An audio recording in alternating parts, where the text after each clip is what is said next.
그러니까 벗어남의 행복이라고 하는 거는 감각적 욕망의 행복에 비해서는 훨씬 질이 높아요. 그러니까 이거는 또 수행하는 데 있어서도 굉장히 도움이 많이 됩니다. 이 벗어남의 행복을 기반으로 해서 우리가 수행을 함으로써 보통은 수행이 힘들 거라고 생각을 하지만 이 벗어남의 행복이 이렇게 함께 하기 때문에 그 힘든 거를 모르고 수행을 할 수가 있거든요.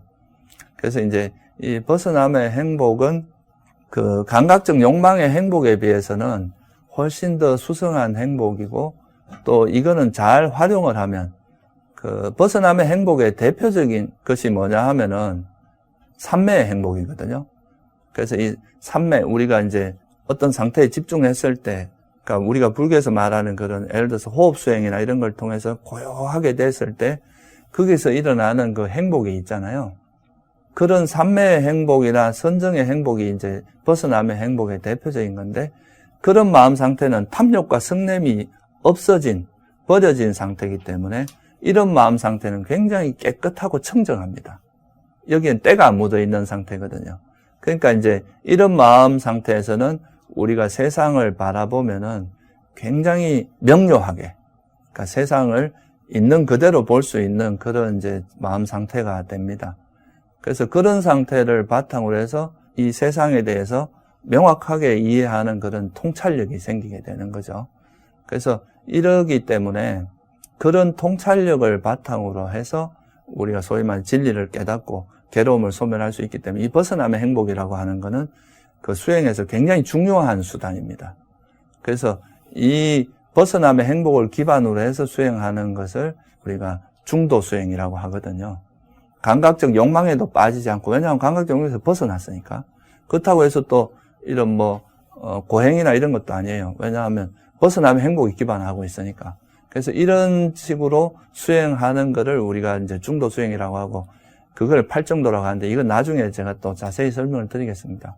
그래서 이런 거에 기반이 되기 때문에 벗어남의 행복이라고 하는 것이 굉장히 이제 중요한 수행인데, 그런데 이 벗어남의 행복도 거의 이거는 감각적 욕망의 행복은 달콤함보다도 괴로움이 훨씬 많은 것이 특징이죠. 그런데 이 벗어남의 행복은 오히려 행복의 요소가 훨씬 더 많고 괴로움의 요소는 훨씬 적어요. 그래서 이 벗어남의 행복이 훨씬 고귀한 행복이긴 하지만 그럼에도 불구하고 이 벗어남의 행복도 단 하나의 결점이 있습니다. 그게 뭐냐 하면 영원하지 않다는 거예요. 이 벗어남의 행복을 경험했다고 해서 이게 영원하고 다시는 이게 이제 이 상태가 영원히 지속된다면 그걸 진정한 행복이라고 할 수 있는데 이 벗어남의 행복조차도 결국은 이게 가지고 있는 속성 자체가 영원하지 않다는 거예요. 이게 이제 유일한 단점입니다. 그래서 여러분이 예를 들어서 선정을 얻었다 해서 이 선정이 영원한 게 아니라 이게 또 선정을 딱 얻었다 하더라도 또 게을러가지고 수행을 좀 소홀히 하다 보면 다시 또 이게 서서히 마음이 어지러워지고 나중에 결국은 선정이 사라지는 이런 또 일이 생기거든요. 그러니까 이건 욕망을 버림으로써 생기는 행복이기 때문에 완전히 이제 욕망을 소멸하기 전까지는 다시 일어날 수 있는 가능성이 항상 있어요.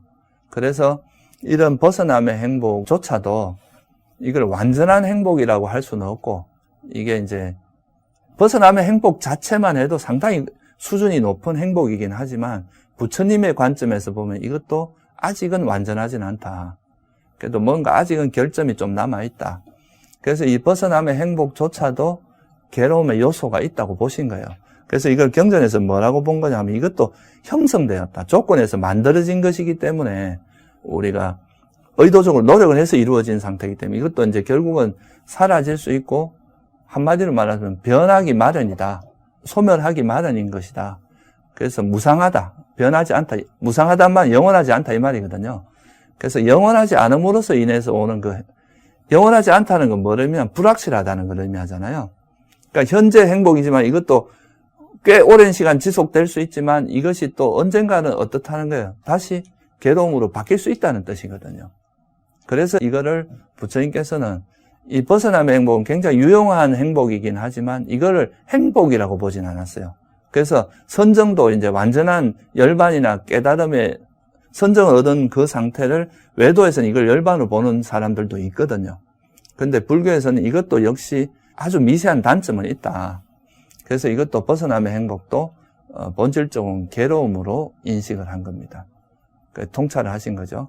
그래서 이 벗어남의 행복조차도 괴로움의 속성이 있다. 이렇게 보셨기 때문에 그러면 결론적으로 보면 어떠냐 하면 새 속에서 행복이라고 하는 거는 행복한 느낌이나 좀 더 이제 수준이 높은 사람은 벗어남의 행복을 경험하는 건데 이 두 가지를 새 속에서는 행복이라고 보시면 부처님께서는 어떻게 보셨다는 거예요? 괴로움으로 봤다는 거죠. 그래서 이것이 괴로움으로 봤기 때문에 그래서 결론적으로 말하면 행복한 느낌조차도 괴로움이다 이렇게 보신 거예요. 그러니까 괴로운 느낌이 괴로운 건 너무 당연한 이야기인데 행복한 느낌조차도 이 괴로움의 속성이 아직은 남아있다. 감각적 욕망의 행복은 많이 남아있고 벗어남의 행복은 그래도 아직 미세하지만 그 괴로움의 요소가 남아있다. 이렇게 봤기 때문에 한마디로 그래서 이걸 경전에서 어떻게 표현하느냐 하면요. 느낌 자체가 괴로움, 느껴진 것은 그 무엇이나 괴로움의 속성이 있다. 이렇게 표현한 겁니다. 그러니까 우리가 느낌이라는 것 자체가 아무리 행복한 느낌이라도 이것이 영원하거나 이것이 완전한 게 아니기 때문에 다시 또 괴로운 느낌으로 돌아갈 수 있는 그런 반작용을 항상 가지고 있기 때문에 이 자체를 우리가 행복이라고 볼 수는 없다.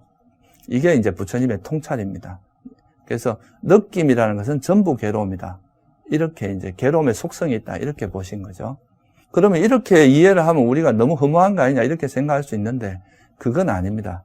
우리가 행복한 느낌에는 보통 이제 우리가 어떻게 하냐면 여러분이 행복한 느낌을 경험하면 그게 뭐가 일어나면 집착이 일어나죠. 이걸 계속 유지하고 싶은 집착이 일어납니다. 괴로운 느낌을 경험하면 어떻게 해요? 싫어하는, 보통 화하고 같이 일어나기가 쉽습니다.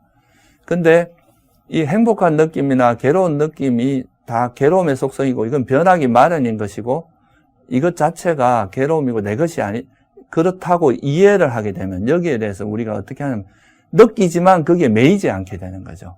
그 느낌을 경험하더라도 그거에 집착하거나 싫어하지 않을 수 있는 그런 지혜가 생길 수 있습니다. 이걸 만약에 이렇게 괴로움으로 통찰을 한다는 거는 이건 무상하고 괴로움이라고 이해를 하면 이건 뭐 변하기 마련이고 이 자체가 괴로움인 거에 내가 왜 집착을 할 것인가 이렇게 생각을 하면 여러분들이 괴로움을 경험하더라도 거기에 너무 연연하지 않고 행복한 경험을 하더라도 거기에 집착하지 않으면 여기서부터 좀 한 걸음 떨어져서 이 괴로운 느낌이 일어나도록 그냥 지금 현재 조건에서 이런 게 일어나는구나 라고 받아들이고 행복한 느낌이 일어나더라도 이 행복한 느낌도 그냥 거기에 집착하지 않는다면 이 어떤 느낌이 일어나도 거기에 집착을 하지 않고 싫어하지 않는 그런 마음 상태가 되면 이렇게 된 분이 아란이라고 합니다.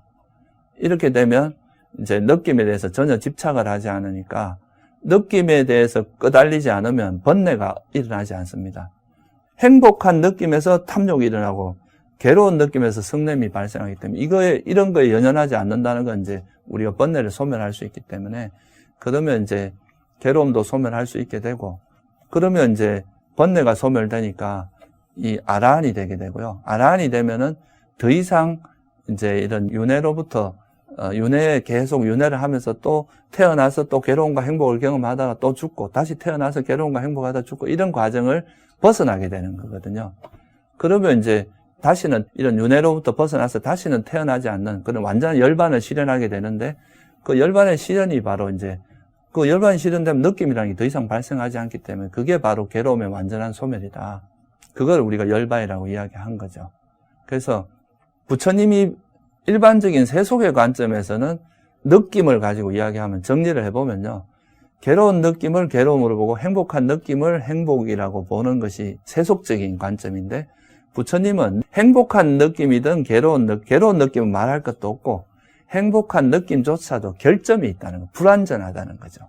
그러니까 이거 자체도 괴로움으로 봐야 여기에 우리가 끄달리지 않고 연연하지 않고 이 괴로움으로부터 완전히 벗어날 수 있어, 아라한이 될 수 있고 그러면 이제 더 이상 여기로부터 끄달리지 않는 완전한 괴로움의 소멸을 실현할 수 있다. 이게 부처님의 시각입니다.